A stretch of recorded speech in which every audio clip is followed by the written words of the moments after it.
In nomine Patris et Filii et Spiritus Sancti. Amen. Shalom. Aleichem. Magandang umaga sa ating lahat sa mga panig ng buong mundo. Mga nakikinig at nanonood ngayon, atin naman pakinggan ang mabuting balita ng Panginoon ayon kay San Marcos. Glory to you, Lord Jesus Christ. Noong panahong iyon, pagbalik ni Jesus mula sa lupain ng Tiro, dumaan siya sa Sidon at nagtuloy sa lawa ng Galilea. Matapos tahakin ang lupain ng Decapolis, dinala sa kanya ang isang lalaking bingi at utal at ipinamanhik nila na ipatong sa taong ito ang kanyang kamay. Inalayo muna siya ni Jesus sa karamihan at isinuot ang kanyang mga daliri sa mga tainga nito. Pagkatapos lumura at hinipo ang dila nito. Tumingala si Jesus sa langit at nagbuntong hininga at sinabi sa tao, Ephata, ibig sabihin, mabuksan. At nakarinig na ito na wala ang pagkautal at nakapagsalita na ng malinaw. Sinabi ni Jesus sa mga tao na huwag ibalita ito kanino man. Ngunit kung kailan sila pinagbabawalan, ay lalo naman nilang ipinamalita ito. Sila'y lubhang nangingilalas at ang wika, anong buti ng lahat ng kanyang ginawa? Nakarinig na ang bingi at nakapagsalita ang pipi. Ang mabuting balita ng Panginoon. Praise to you, Lord Jesus Christ.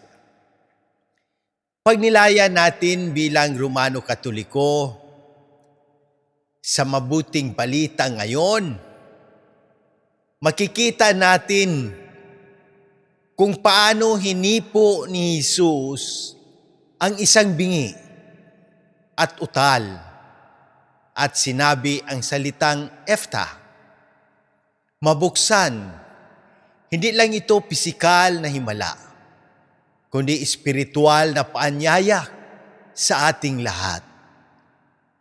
Maraming tao ngayon ang bingi sa salita ng Diyos.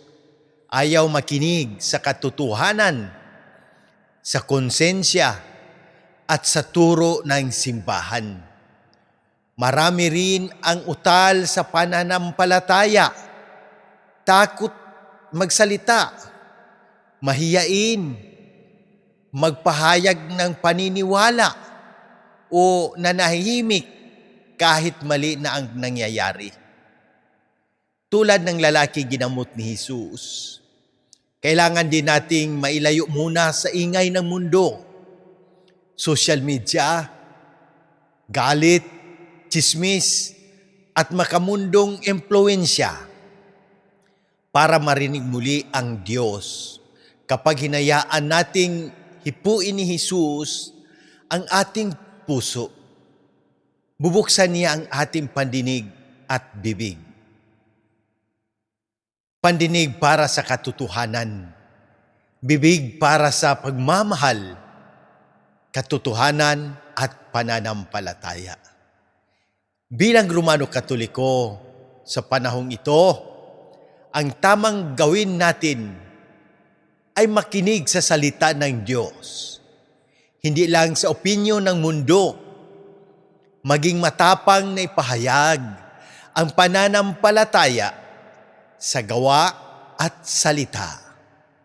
Maging instrumento ng paggaling sa panalangin, malasakit at pagkakawanggawa.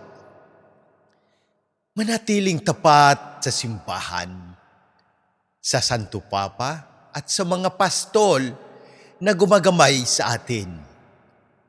Ang himala ni Jesus ay nagpapaalala sa atin, kapag ang Diyos ang kumilos, tunay na mabubuksan ang sarado, gagaling ang sugatan, at magliliwanag ang dilim. Manalangin tayo. Panginoong Hesus, Ikaw ang Diyos na nagpapagaling ng katawan at kaluluwa. Sa iyong salitang Ephata, buksan mo ang aming mga tainga upang marinig ang iyong tinig. At buksan mo ang aming mga labi upang maipahayag ang iyong pagmamahal at katotohanan. Idinadalangin po namin ang lahat ng may karamdaman, lalo na ang agarang paggaling ni na Monsignor Ismael, Padre Arnel, Padre Ayan, Padre Lorenzo Butz, Padre Cesar, Padre Boy, Raul, Jonah, Rachel Kay, Adela, Fatima, Raymond Lawrence, Faith, at ng aking buong pamilya na nagdadarasal. Gayon din ang lahat ng nakabasa, nakikinig at nakanunood dito na may karamdaman, pagpalain at ingatan mo ang lahat ng kaparian, ang aming mahal na Santo Papa Leo XIV, ang mga obispo, ang aming kuraparuko Diocesan Administrador, Monsignor Claro Caluya, Sister Sara, Jerry, Erlinda, at ang pamahalaan ng Pilipinas, naway gabayan mo sila ng karunungan at malasakit sa bayan. Ipinagkatitiwala rin po namin sa iyo ang mga pumanaw, lalo na sina Papa Francisco, Monsignor Hermas, Pempe, Ferdinand, Pasita, Dante, Edwin, Obispo Jose, Padre Joseph, Jerry, Padre Raymond, at ang lahat ng aming idinadasal, pagkalooban mo sila ng kapayapaan at buhay na walang hanggan. Sa intersesyon ng mahal na Birheng Maria, iligtas mo kami, O Diyos, sa lahat ng unos, kalamidad at kapahamakan. At patatagin mo ang aming pananampalataya sa gitna ng pagsubok. Ito po ang aming dalangin sa pamamagitan ni Kristo na aming Panginoon. Amen. Ang mabuting balita ng Panginoon. In nomine Patris et Filii et Spiritus Sancti. Amen. God bless!